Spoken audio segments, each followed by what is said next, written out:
tarde. Bom, antes de mais nada, queria agradecer imensamente o convite, a oportunidade de estar aqui com todos vocês, né? Algumas das coisas que eu vou falar talvez não sejam novidades para muitos de vocês, né? Mas a gente espera estar dando uma contribuição para a reflexão do tema que nesses 2 dias nós tratamos de uma maneira rica, profunda, com múltiplas experiências, né? Então é esse o nosso objetivo. E nós vamos fazer isso falando aqui sobre a situação do Brasil. O que é conhecido por muitos, né, é justamente essa política tão bem sucedida, né, de ciência e tecnologia que o Brasil tem. Na sua apresentação, o professor José Manuel, ele mostrou esses dados de engenheiros, mestres e doutores que são formados, que são colocados anualmente no mercado, né? E, além disso, a gente tem também um significativo volume de produção científica, que também foi aqui mencionado por ele. Então, nós, nessa base, né, do Institute for Scientific Information, o Brasil responde por 2,12% da produção científica mundial. Na NSF, 2,6%, 2,7%, como foi já falado, né? Então, é uma produção significativa, né? E representa também um aumento muito grande de 2000 até 2008. Foram 218% de aumento na produção científica, mostrando, portanto, que o Brasil tem uma contribuição importante e significativa na geração de conhecimento. Mas essa produção de conhecimento, ela não se reflete, né, na produção de riqueza. Nós não conseguimos transformar todo o conhecimento que é gerado no país em riqueza. E uma das causas disso é o nosso investimento modesto ainda, né, em P&D como proporção do PIB. Então, aí a gente vê que em 2009 o Brasil investiu 1,19%, embora a gente estejam nos planos do governo que em 2014 esse número vá para 1,8%, né? A gente vê que isso para a gente é um crescimento grande, mas é ainda modesto se nós considerarmos o que estão investindo outros países. Os países membros da OCDE estão buscando os 3%, né? E países como a Finlândia, ontem o Motinho apresentou a experiência, o caso de Helsinki, a Finlândia investe mais de 4,5%, né? Então, são investimentos que têm crescido, mas eles ainda são pequenos perto do que a gente precisa. E a decorrência disso, né, e o que agrava ainda o volume pequeno de investimentos é o desequilíbrio, na verdade, com relação ao resto do mundo, em quem compõe esses investimentos, de onde vêm esses investimentos. Então, nós observamos que o setor as empresas são protagonistas quando a gente fala em gerar inovação, em transformar conhecimento em riqueza, né? E, historicamente, no nosso país, esses gastos são provenientes, ou esses investimentos em P&D, eles vêm basicamente do governo, né? Então, decorrência natural dessa situação é esse exemplo, o exemplo da Copaíba, que o nosso ministro de Ciência e Tecnologia tem utilizado para mostrar essa situação de desigualdade, né, de dificuldade de transformar a nossa ciência, o nosso conhecimento em riqueza. Então, se vocês observarem aqui, países com publicações, com mais publicações sobre a copaíba nos últimos 10 anos. Bom, a copaíba é uma planta, uma árvore aqui da Amazônia, cuja seiva tem propriedades antissépticas e bactericidas.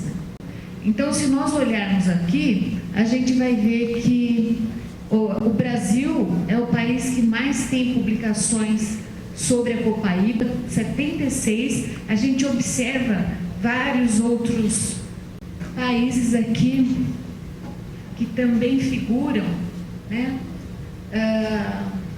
Está aqui Argentina, Espanha.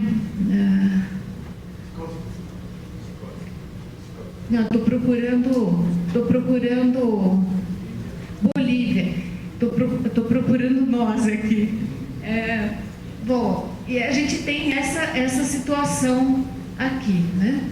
E aí, por outro lado, se a gente vai olhar os países que depositaram patentes sobre copaíba nos Estados Unidos nos últimos 10 anos, nós não aparecemos, nós simplesmente não aparecemos, né? Nenhum de nós, né? Então, essa é a decorrência a situação, é a dificuldade que a gente enfrenta, é o grande obstáculo a transpor, que é transformar conhecimento em riqueza. Como? Gerando inovações no mercado, através das empresas que vão chegar para a sociedade e melhorar a qualidade de vida da população, né? Que é para isso que a gente luta. Bom, então, nesse contexto, né, com esse pano de fundo, as universidades acabam tendo um papel, as universidades e os institutos de pesquisa acabam tendo um papel fundamental, né, para o desenvolvimento econômico aqui no Brasil. E uma aproximação do setor, das universidades e institutos de pesquisa com as empresas tem sido amplamente estimulada pelo governo, né? Como preconiza aqui o modelo da hélice tripla, que nós pudemos ouvir e debater desde a sessão de abertura, né? E o marco disso foi a Lei da Inovação. A Lei da Inovação de 2004, regulamentada em 2005, ela tratou de uma série de questões, como o desenvolvimento de projetos conjuntos entre universidades e empresas, a prestação de serviços e a possibilidade de empresas inovadoras obterem facilidades no ambiente das universidades e também incentivos fiscais, o que foi depois regulamentado pela Lei do Bem, né? Então, o que eu vou focalizar aqui é exatamente essa transferência de tecnologia cujo objetivo é gerar inovação. A gente sabe que na academia é gerado conhecimento e esse conhecimento é disponibilizado para a sociedade de uma série de maneiras. Então, como falou o Soeiro, a hora que a gente forma recursos humanos, publica, participa de eventos, debate, da palestra, são maneiras que a gente está transferindo tecnologia. Quando a gente fala de uma relação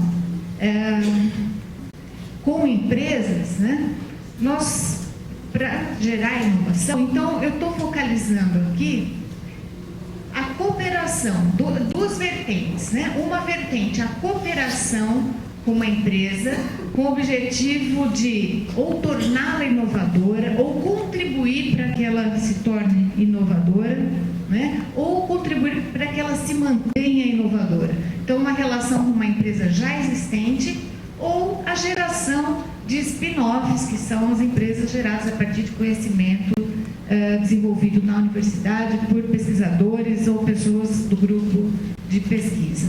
Então, nós temos aqui, quando a gente fala em relação da academia com empresas inovadoras, né, a gente tem uma série de instrumentos para incentivar essa aproximação, para incentivar essa relação.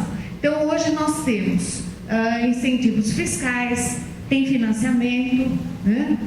Tem subvenção econômica, e um dos principais programas que a gente tem aqui, que é o exemplo, né? É um exemplo completo da Tríplice Hélice, é o Cibratec, que eu vou falar um pouquinho dele. E do outro lado, também é incentivado a criação de spin-offs, ainda que indiretamente, né? Na hora que a gente tem programas que incentivam incubadoras de empresas e parques tecnológicos, né? Bem como empresas nascentes. Para isso, é absolutamente importante e relevante o papel dos núcleos de inovação tecnológica das nossas universidades, que inclusive servem de porta de entrada para que outras demandas da sociedade cheguem à universidade, né? Então, demandas de empreendedores, como prevê a Lei da Inovação. Então, para a cooperação entre universidade e empresa, ou para a geração de novas empresas, a gente tem aí uma série de instrumentos, né? Crédito com juros baixos, operacionalizados pela FINEP, que é a agência ligada ao Ministério da Ciência, Tecnologia e Inovação, e operacionalizados pelo BNDES, vinculado ao Ministério do Desenvolvimento, Indústria e Comércio, participação em fundos de capital de risco, participação acionária em empresas inovadoras, os incentivos fiscais possibilitados pela Lei da Informática e pela Lei do Bem, subvenção econômica, né, através de editais, o programa de incubadoras e parques, compras governamentais e programas como, por exemplo, o Cibratec. O Cibratec, ele está situado aqui porque ele busca atender, né, tanto empresas que estão na fase de criação, né, promovendo o empreendedorismo intensivo em conhecimento, quanto empresas já consolidadas com agregação de valor a produtos e processos. Então, essas aqui são, só mostrando de uma forma diferente, né, são os programas que existem hoje para empresas, né, tanto novas empresas, que são esses aqui de base tecnológica, né, quanto empresas já consolidadas, né? Tudo isso para gerar empresa inovadora. E esse programa, o ProInova, é o programa que tem a responsabilidade de divulgar e de levar ao conhecimento dessas empresas, né, as possibilidades todas que existem hoje.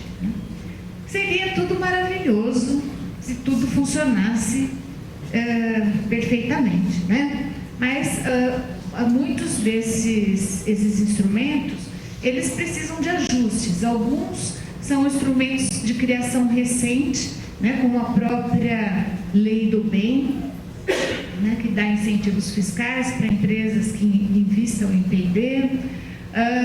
Outros são mais antigos, mas nem por isso não requerem também aperfeiçoamentos, né? Então, os instrumentos, a gente tem, no Brasil a gente não poderia falar, a gente tem desde instrumentos de recursos humanos, né, para colocar pessoas em empresas, tem recursos financeiros, né, tem incentivo fiscal. Então, os instrumentos, a gente tem os instrumentos, tem vários instrumentos, né, mas eles ainda necessitam de ajuste, eles ainda necessitam de uma maior capilaridade no ambiente empresarial. Como falou a professora Anne Marie, por que tão poucas empresas utilizam vários instrumentos, né? Então, nós fizemos recentemente, orientei um mestrado lá em São Carlos, na engenharia de produção, onde eu sou professora, e o objetivo foi identificar junto às empresas se elas conheciam esses instrumentos, sim ou não, né? Se conheciam, se tinham usado, se estavam satisfeitas, se não tinham usado, por que não tinham, não quiseram ou não conseguiram, né? E os resultados mostraram que, assim, o nível de conhecimento, e nós fizemos essa pesquisa em São Carlos, porque São Carlos é uma cidade que, bom, eu não vou falar hoje aqui da experiência de São Carlos, mas São Carlos é uma cidade privilegiada, conhecida no Brasil como a capital da tecnologia, tem um habitante para cada 180, um doutor para cada 180 habitantes, tem 2 universidades públicas, a cidade gira, a economia da cidade gira em torno das universidades públicas que ela tem. Então, por isso, pegar as empresas de base tecnológica de São Carlos. E aí a gente viu que as empresas desconheciam esses mecanismos, né? A maior parte das empresas desconheciam, não tinham conseguido usar, não estavam preparadas para utilizar. Então, aperfeiçoamentos são necessários ainda, né? O Cibratec, ele é um instrumento que foi criado no governo que se encerrou no ano passado, né, virada deste ano. Ele era o principal instrumento para gerar cooperação entre a universidade e empresa e inovação tecnológica, funcionando assim, como a hélice tripla perfeita. Por quê? O governo oferecia recursos, oferece, né, porque o programa está funcionando, oferece recursos para projetos, né, para serem desenvolvidos em cooperação de empresas, universidades, mas para atender demanda de empresa, né, para atender demanda das empresas. Então, em determinadas áreas definidas pela política de desenvolvimento produtivo do país, né, esses projetos puderam e ainda podem ser apresentados, né, e a solução, o desenvolvimento desses projetos é na forma de rede. Então, vocês veem que são 14 redes em áreas definidas pela política de desenvolvimento produtivo, pela então política de desenvolvimento produtivo, né? E as instituições, as universidades e os institutos de pesquisa, em cada uma dessas áreas, né, foram identificados os principais no país, do ponto de vista de excelência acadêmica e histórico de cooperação com a empresa, e aí, dependendo do porte da empresa, o governo colocava um tanto de recursos, né? Esse programa também tem outros tipos de redes de extensão e de serviços, né? Mas as de centros de inovação são aquelas voltadas para a geração de inovação. Então, aqui é só uma maneira diferente de mostrar que existem os incentivos para as empresas nas diversas etapas do seu processo de desenvolvimento, né? E hoje a gente tem parques tecnológicos, a gente tem mais de 70 parques, são as bolinhas azuis espalhadas pelo país, e mais de 400 incubadoras de empresas, né, que são as bolinhas vermelhas no país, né? E são essas incubadoras e esses parques tecnológicos têm gerado importantes resultados e têm contribuído para a criação, para a consolidação de muitas empresas de base tecnológica. Nas ICTs, o número de núcleos de inovação tecnológica tem crescido significativamente, né? A gente tem aqui a região Sudeste, Sul, Sudeste em azul, a Sul vermelho, Centro-Oeste verde e a Norte, né? De maneira que em 2009 a gente tinha 156 núcleos, né? Esses NITs, eles têm representado um crescimento, eles têm sido responsáveis ou têm contribuído para o crescimento no volume de patentes depositadas pelos ICTs, né? E vários deles também têm conseguido bons resultados no licenciamento de patentes, porque o importante não é colecionar patentes, né? É proteger para disponibilizar, mas disponibilizar respeitando a universidade e respeitando o pesquisador catalisador que gerou aquela inovação. Então, em agosto, a gente já tinha 183 NITs, e ontem a Beth falou que de agosto para cá a gente já tem mais uma meia dúzia de núcleos de inovação tecnológica nas ICDs. Esses NITs, então, têm gerado importantes resultados, né, patentes importantes em áreas como indústria farmacêutica, biotecnologia, engenharia ambiente, nanotecnologia, materiais e energias alternativas e tecnologias da informação. Né? Aqui também só uma maneira visual. Então, na nossa situação, tem tudo. A nossa situação tal como ela está hoje, tem tudo para funcionar. Né? Por quê? Porque a gente tem os instrumentos, né? A gente tem competência científica e a gente tem uma boa predisposição das empresas, né, que estão buscando uma cooperação, uma aproximação maior com a universidade. Né? A gente ouviu Open Innovation aqui algumas vezes, né? Como uma estratégia das empresas. Só não vai funcionar se a universidade não estiver comprometida com o desenvolvimento regional da região onde ela está inserida.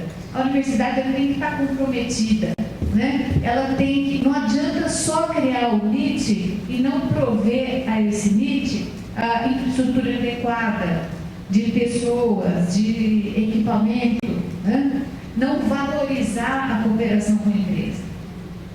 Aí não adianta, né? Não vai funcionar se as empresas não respeitarem a parceria com as universidades, realizando acordos ganha-ganha. Então, nós vimos no primeiro dia aqui, a professora Ângela falou do caso da Petrobras, como nós estamos tendo que assinar assim, né? Então, isso é uma coisa que ainda precisa amadurecer. E também não vai funcionar se o governo não der continuidade às políticas de fortalecimento da cooperação, né, realizando as necessárias e frequentes correções, ajustes nos instrumentos, né, de maneira que haja a continuidade, não haja desperdício de recursos nem humanos, nem financeiros, né, nem materiais, e que, portanto, a gente tenha um ambiente de estabilidade e de desenvolvimento. Pessoal, muito obrigada.